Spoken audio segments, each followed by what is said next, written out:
Welcome to Real World Peaceful Parenting, a podcast for parents that are tired of yelling, threatening, and punishing their kids. Join mom and master certified parent coach Lisa Smith as she gives you actionable, step-by-step strategies that'll help you transform your household from chaos to cooperation. Let's dive in. Welcome to today's episode. I am so excited to bring you today's episode. In our exploration of 2024, the year of self-regulation, I want to delve deep into a fundamental aspect that triggers parental dysregulation, our reaction when our kids make mistakes or encounter failures.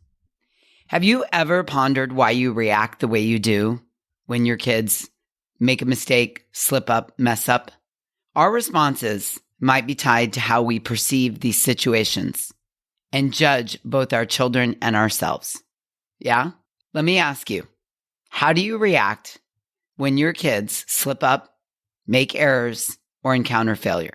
Have you thought about why you react the way you do in those moments?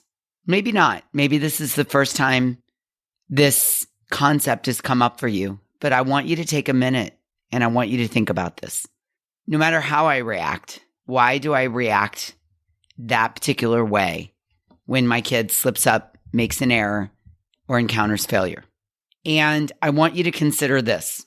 Your response might be intertwined with how you perceive your child's missteps, and more importantly, how you judge your child and yourself during these moments.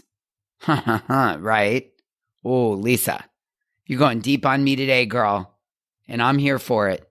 I know, I got you. Now, here's what I know.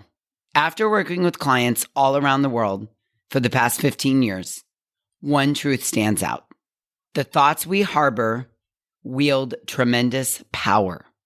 Our thoughts have tremendous power. They dictate our emotions and our actions. That's a fact, by the way. That's not just something I made up. That's a fact. Our thoughts dictate our emotions and our actions, particularly when it comes to parenting. Managing our thoughts lays the foundation for maintaining composure, regulation, while navigating the challenges of raising a child or children. Let me say that again. Maintaining our thoughts lays the foundation for staying composed, i.e. staying regulated, while navigating the challenges of raising our kids. And this is the whole theme that we're exploring this year, the year of self-regulation. Now, I want you to revisit your perspective on your kids' mistakes, mishaps, and failures. I want you to ask yourself, in a moment of true honesty, what do you believe about your kids and yourself in these critical moments? This was groundbreaking work for me when I got onto the path of peaceful parenting, because I had beliefs about my kid and myself many, many, many years ago that were not helpful and that were causing me to be more dysregulated when he made a mistake, a failure, a slip. And it was not helping our connection, nor was it helping me stay emotionally intelligent in those moments. And here's the crazy thing. I had judgments, which are thoughts, about myself and my son in those critical moments, and I didn't even know I was having them until I did this exercise, until I watched what I was thinking while I was thinking it. Crazy, right? I know, I get it. It's mind-blowing the first time you hear this, but it is a total game changer. And in today's episode, I want to offer you a new and real-world peaceful parenting way to think about our mistakes, our screw-ups, our failures, our kids' mistakes, our kids' screw-ups, and our kids' failures. You ready? I know it's going to be so good. Recently, I encountered therapist Terry Real's remarkable definition of self-worth, and I want to share it with you. And it's going to blow your socks across the room. Terry Real defines self-worth as the ability to recognize our flaws and still hold ourselves in high regard. Let me say that again. Self-worth is the ability to recognize our flaws and still hold ourselves in high regard. Boom, shakalaka, right? I was so blown out of the water when I read this. Self-worth is the ability to see yourself as flawed and see your flaws and still hold yourself in high regard. This concept has deeply resonated with me. I've pondered the transformative impact it could have had on my life if I could have been exposed to this as a young person. I literally cannot stop thinking about what if someone would have told me this when I was 12 or 15 or 17 or 21 or 28. The suffering I could have avoided. Oh, my goodness. I believed back then that I could not hold myself in high regard because I was flawed. And I did not understand that all humans are flawed. I thought I was one of the very few people roaming the earth that was flawed. And I imagine that most kids think this, unless they are taught the opposite by their family, unless it's part of your family values and culture, unless you're communicating this to your children regularly, that you can and you are flawed and you still can hold yourself in high regard. Ah, so good, isn't it? I have goosebumps all over my body just recording this. Now, here's something else. Do you know that your value as a person, you, yes, you, not just your kids, but you, your value as a person isn't earned. It isn't conditional. It can't be added to or subtracted from. Your essential worth is neither greater or lesser than any other human being. And did you know that your kids' value isn't earned? It shouldn't be conditional. It shouldn't be added to or taken away from based on their behavior. Imagine growing up in an environment where acknowledging flaws is embraced as a core belief. This notion, I believe, is the linchpin of self-regulation. And remember, 2024 is the year of self-regulation. Our self-regulation as the parent. I want every human in the world, but more importantly, every child to know this, that self-worth is the ability to know that you're flawed and still hold yourself in high regard. And you, yes, you are the most qualified person to teach this to your kids.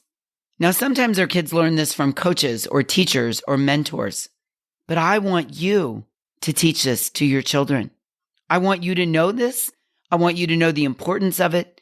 And I want you to teach it by modeling it, by making it part of your core beliefs, by making it part of your family culture. What I believe is when we integrate this into our knowingness, we integrate it. Listen to that word. We integrate it. We brainwash ourselves that this is true. When we integrate this, when we brainwash ourselves with the concept that I am flawed and I still hold myself in high regard, this makes self-regulation 1,000 times easier. When we model this for our children, when we know that they're flawed, they're going to make mistakes, slip-ups, not turn things in, not get things right. When we believe that they're flawed and still hold them in high regard, even while we're holding limits and setting consequences and talking to them about their missteps, they will be able to stay regulated and raise their self-esteem. Imagine for a second how much easier it is to coach and guide and stay regulated when our kids screw up or make a mistake. Because when we accept they're flawed, we're not surprised or triggered by their mistake, by their refusal to put their shoes on, by getting a note from the school, by the school calling you, by them saying a bad word at the dinner table, by them hitting their sibling, because we're not surprised or triggered by the mistake. When we accept that flawed is humanness and still hold our kids in high regard as a parent, parenting is so much easier because we see the flaws in ourselves and our children, and we're connecting through the flaws rather than trying to get rid of them or avoid them or judge them or make them go away or shove them down. Bring it. Show me your flaws. I get that you have them. I have them too. Everybody has them. I define unconditional parental love as The child can show the parent their shadow side, flaws, mistakes, and all. And the parent communicates to the child, I love you the exact same as when you show me your light side. If you want to be more regulated as a human, as a parent, as a co-parent, as a partner, and be more regulated around your children, you have to integrate this concept into your being. That my kids are flawed and I can still hold them in high regard. Their flaws mean nothing about them or me. If I could give you a gift and make this part of your being by just snapping my fingers, your life would be so much different than it is right now. Your self-worth would go up. And if your self-worth is low because you think you're flawed, boom, I've just turbocharged your self-worth with this concept, right? And imagine how this could significantly impact your kid's self-worth. Boom. It's like Terry Real just gave me a new language, and I can't stop thinking about this. Imagine parenting your kids with this philosophy that, hey, you're flawed, and I still hold you in high regard. And you're flawed, and you still get to hold yourself in high regard. And you don't have to listen to other people's voices telling you that you shouldn't hold yourself in high regard, because I know you're flawed, and I love you unconditionally. And I want you to know you're flawed, as is every other human, and you get to love yourself unconditionally. I mean, my goodness, is there anything better in the world than growing up in a home where this is the core belief? I see this as the backbone of self-regulation. Because if you're fighting with the flaws within yourself as a parent, oh my goodness, you're thinking things like, I screwed up again. I can't trust myself. I don't know what to do. I handled that wrong. I handled it and she reacted badly. I said that and he stormed. My co-parenting did this. I'm a horrible parent. If you fight with your flaws by judging yourself, it's going to be virtually impossible to stay regulated when those flaws show up in your kid's behavior and yours. It is going to be impossible to stay regulated. And if you think that your kid's flaws are your fault, you're also not going to be able to stay regulated when you're parenting them, right? I mean, think about this. If you believe that the only reason your kid is making mistakes or slip-ups or showing their flaws is your fault, or you caused this, or something is wrong with him or her, and you believe this to the core of who you are, this is my fault, I caused this, there is a problem here. How does one stay regulated while ruminating on those thoughts? You can't. You really can't. But if instead you say the human experience is flaws, whatever your kids' flaws are, they're too loud, they're too quiet, they're too big, they're too little, they eat too much, they don't eat enough, they don't eat the right foods, they scream, they yell, they storm, they don't storm, they fight, they hold everything in. I ask them what's wrong and they say, I don't know. They fight all the time. They don't want to do homework. My daughter's constantly resentful and jealous. My kid self-deprecates. My kid has no friends. My kid's never satisfied, and on and on and on.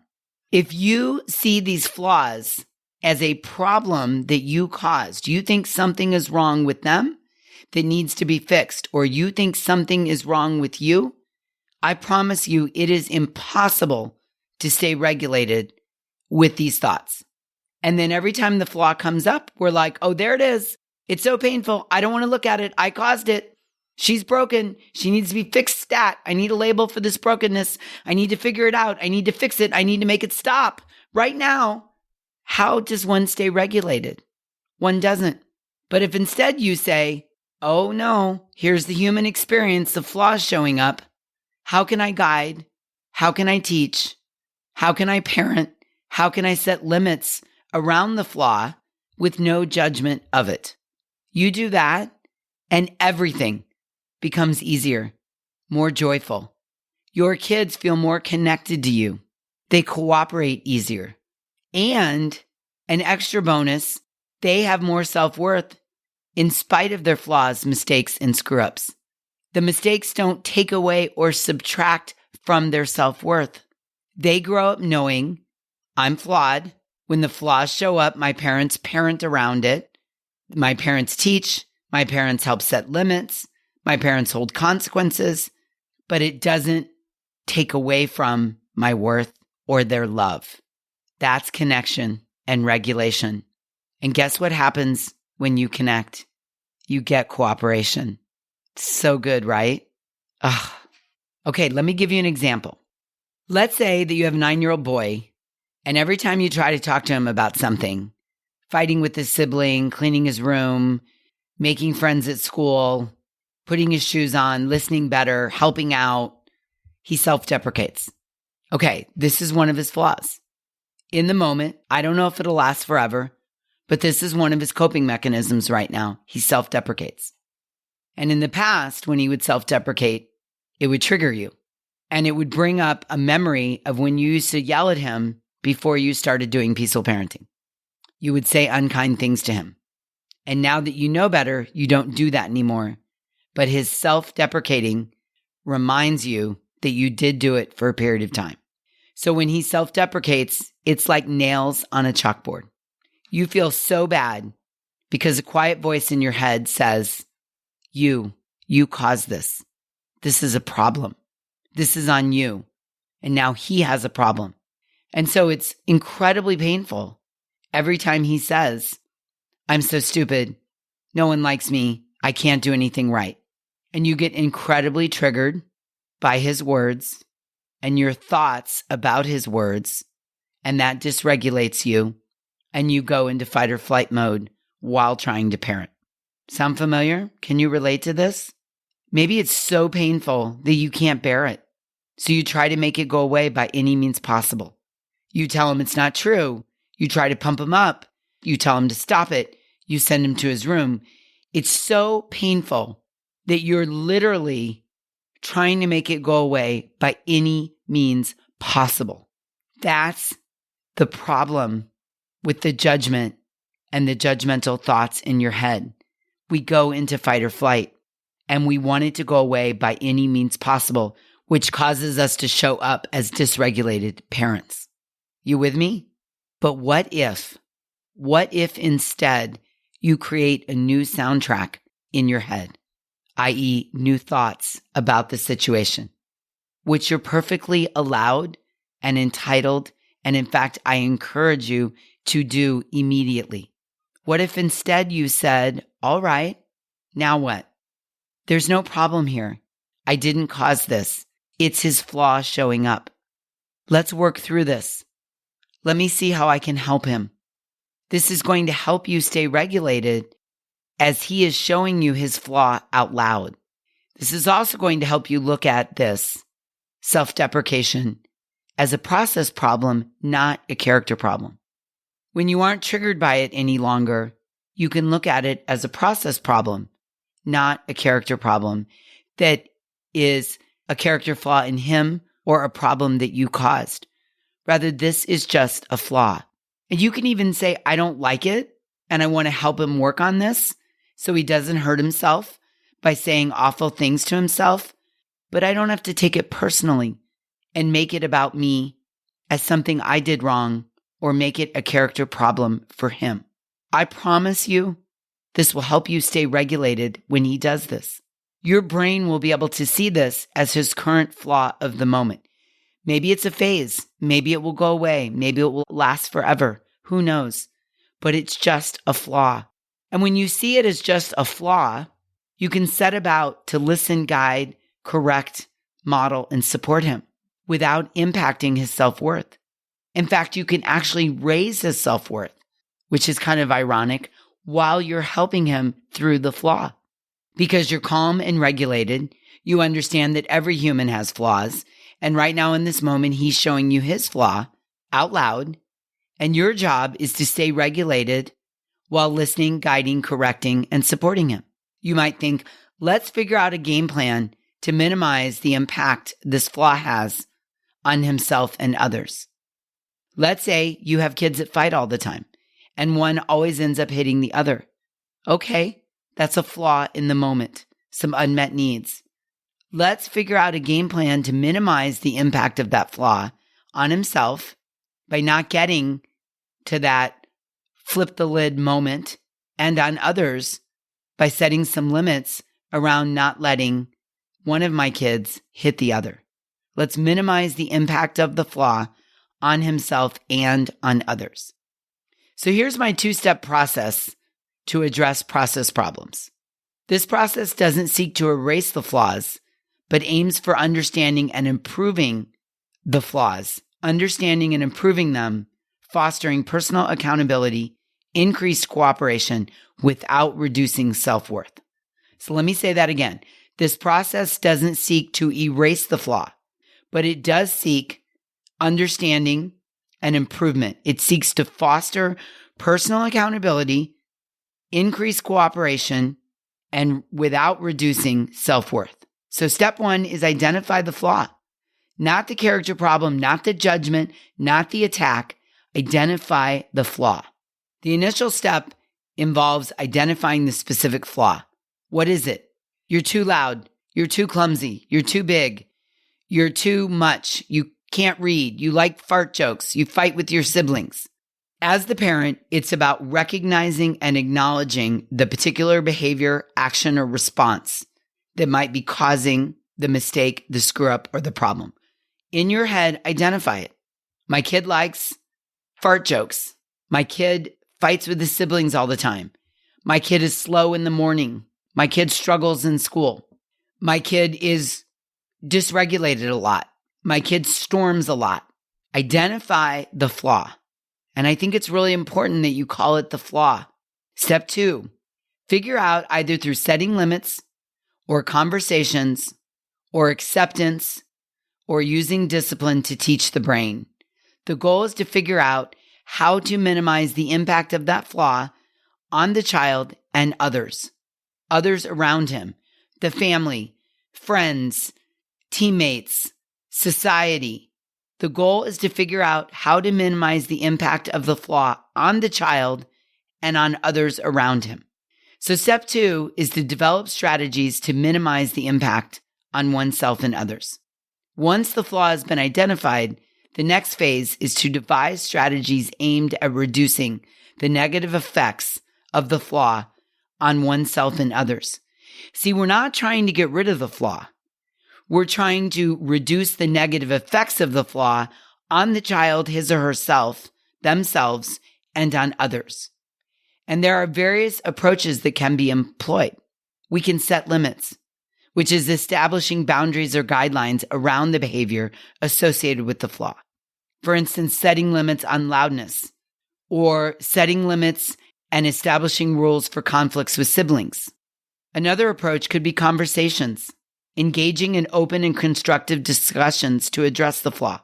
This might involve communicating feelings, discussing consequences, and exploring alternative actions.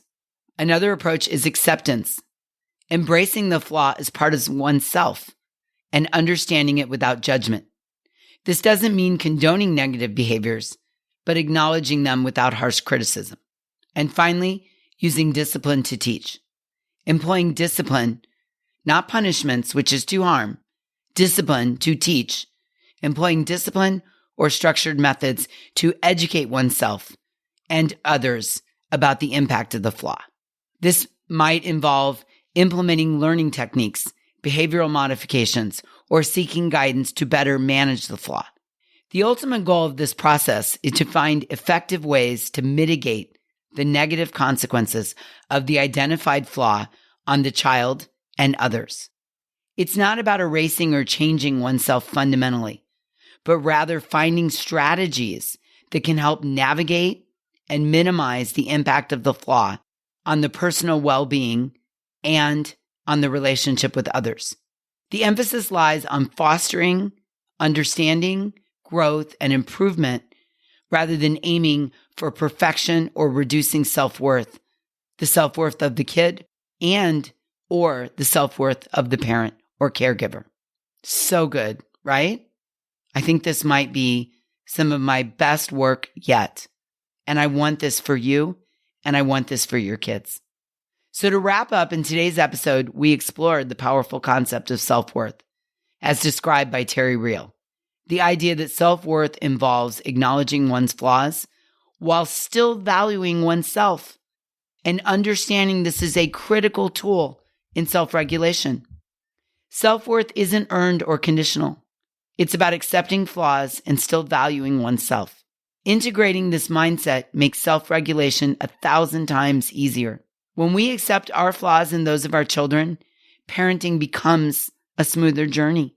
As we step into this year, I'm going to continue to invite you to embrace self-regulation wholeheartedly. It is the key to fostering healthier relationships, managing emotions effectively, and creating a more peaceful environment for yourself and those around you. I want that for you, and I want that for your family. If you really loved today's episode, I'd love to hear from you. Send us an email to support@thepeacefulparent.com or drop me a DM on my Instagram account, _peaceful_parent. I'd really love to hear from you and how this resonated with you. I'm on a mission this year to help you increase self-regulation because I know the role it plays in peaceful parenting. Until we meet again, I'm wishing you peaceful parenting. Thank you so much for listening today. I want to personally invite you to head over to thepeacefulparent.com/welcome and sign up for my free Peaceful Parenting mini course. You'll find everything you need to get started on the path to peaceful parenting just waiting for you over there at www.thepeacefulparent.com/welcome. Can't wait for you to get started. Thanks for listening to Real World Peaceful Parenting. If you want more info on how you can transform your parenting, visit thepeacefulparent.com. See you soon.